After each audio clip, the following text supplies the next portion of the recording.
open up the range of possibilities if you take that approach. So I believe that HR organizations and processes and mechanisms will have to reorient themselves to figuring out how are they going to select talent given this new paradigm. So that is one thing that I thought I will mention.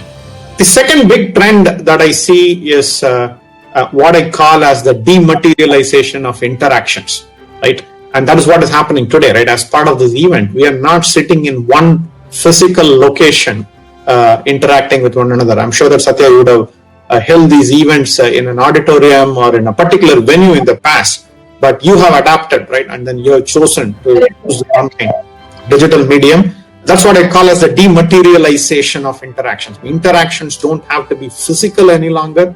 They can be digital, right? Now, of course, there is a concern on whether digital interactions are more meaningful. They help you create the right kind of relationships and collaboration and social sentiment and so on. But I believe that in the last 9 months, people have been, they have experienced, right, this whole paradigm of a dematerialized interaction. And I think it opens up a lot of possibilities from a HR perspective. For one thing, location, right, and place and physical presence is no longer a big constraint. One of the things that we experimented with, right, in last 9 months is, can more of our people participate in terms of interactions with the client, be it just a monthly business review meeting or a quarterly business review meeting, or be it a conversation with a completely new prospect, right, a completely new client. Since you no longer need to be located in the client's office and you don't need to be in the geography, it meant that a lot more people have the opportunity to participate in roles and interactions that were constrained earlier, right, by this geophysical material aspect of interactions. I think the dematerialization of interactions means that more people can play more roles, right? And I think that is a big deal as far as human resources is concerned, because earlier you used to say that, okay, this is a delivery team sitting here in India in an offshore delivery center, so let them do only delivery, right? Whereas you have your on-site sales team or your account management team, and that is the team that is responsible for interacting with the client. I think that is kind of going out of the window, right? Slowly, but it will start happening because more and more people here who have aspirations will put up their hands for those new roles. So the question that HR organizations will have to grapple with is like, how can they cut through some of these silos and boundaries that they might have established in the past? How can they empower more people to play more types of roles, right? And how can they make sure that everyone is able to contribute across the range of tasks, given what capability and strengths that they are able to bring to the team? So I think that's therefore a second big trend, and a response is definitely called for. The organizations that respond better from a human resources perspective, they will emerge stronger, right, at the end of the pandemic. A third big trend I see is what I call as the democratization of employee-related data, right? First of all, there is a huge increase in data that you can collect about employees. Typically, if you go back to the industrial age again, when productivity was the more important thing, right, rather than employee satisfaction and engagement are more important in the current scheme of things, right? As more and more people shift into the knowledge economy, and everybody knows that it's really the gray matter between your ears that matters. In an industrial era, you were more worried about what people can do with their hands and their legs, right, and their bodies, right, in terms of physical labor and productivity. In that time, data was focused more on productivity-related measures, right? That kind of extended into the information age paradigm as well. I mean, a lot of data that was originally collected by organizations tend to focus more on productivity of people. What is the utilization? What is chargeability?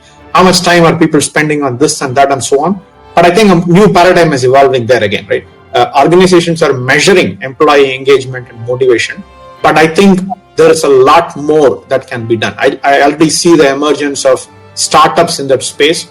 Today,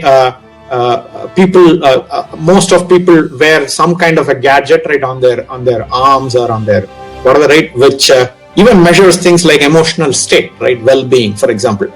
Is there a way by which such data can be made available to help improve employee satisfaction and engagement, at the same time contribute towards organization growth. So these are new paradigms that are evolving. Now, of course, one very important factor here would be that whether the employee is willing to share that data, who owns the data, what is the data being put to use for, and whether the employee stands to benefit as well, right? In terms of getting a unique or personalized value proposition. Okay, one model fits everybody perspective.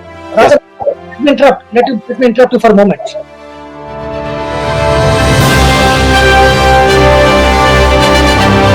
Can you hear me, Rajan?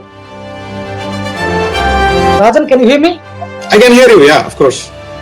The video is not okay, right? What I wanted to ask you is that what are the three most challenges that you have seen pre-COVID era and the post-COVID era in your own organizations directly? In a pre-COVID era, I mean, see, I think talent availability is something that was a challenge in the past as well, because this is a space which is. I remember you telling me that you are not even going to the office. Even nobody is reporting to the office actually. That is true. Yeah, I mean, of course, everybody is working remote and working from home.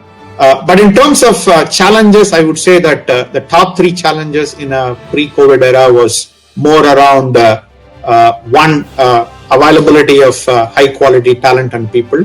I think that particular challenge has carried over, but one of the things that I talked about, right, as an early trend, the first trend that I mentioned, it is helping us explore new avenues and possibilities on that. I think one realization, even for us as an organization which is completely in the knowledge economy, in the information space, is that earlier we were restricting ourselves, right, in terms of where we source talent from. Today, because of what the work from home model has proven to us, we are a lot more comfortable, right, in terms of going far and wide, casting the net wider, and then being able to source talent from multiple places. The second challenge, and I think that challenge is again relevant even in today's time, the challenge is one of employee engagement in terms of employee connectedness and motivation levels.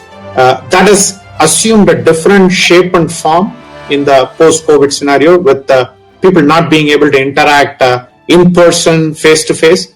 But technology has come to the rescue in a significant fashion. I mean, I think pretty much everybody is now comfortable with Zoom as a mechanism, other kinds of platforms that are available that allow and enable people to collaborate with one another using a variety of mechanisms, right, and technologies.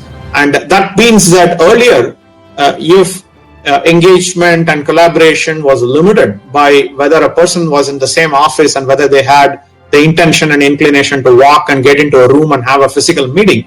Today, that is enabled more by using the kind of technologies that are available. So while the challenge is there, I see that the emergence of technology solutions, right, for that is coming to the rescue, and we are able to address that type of a challenge as well.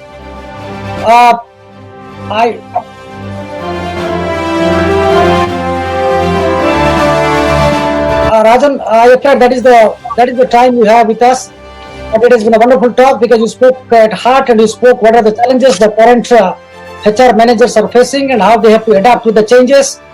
There is a new rule, of course. The new rule is that you work from home, but you also perform. And it has also been observed in IT organizations that the performance level actually has not decreased. In fact, it has effectively increased thanks to the proper HR management and the proper policies laid down by the HR management.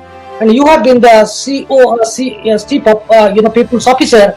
Now you are the CEO of the organization. You have been doing a fantastic job, and LatentView is also making a lot of space in the field. So I thank you very much for this particular session, and it is a pleasure having you here. And wish you a very Merry Christmas, and thank you all the best. Thank you. Thank you, Satya. I appreciate that.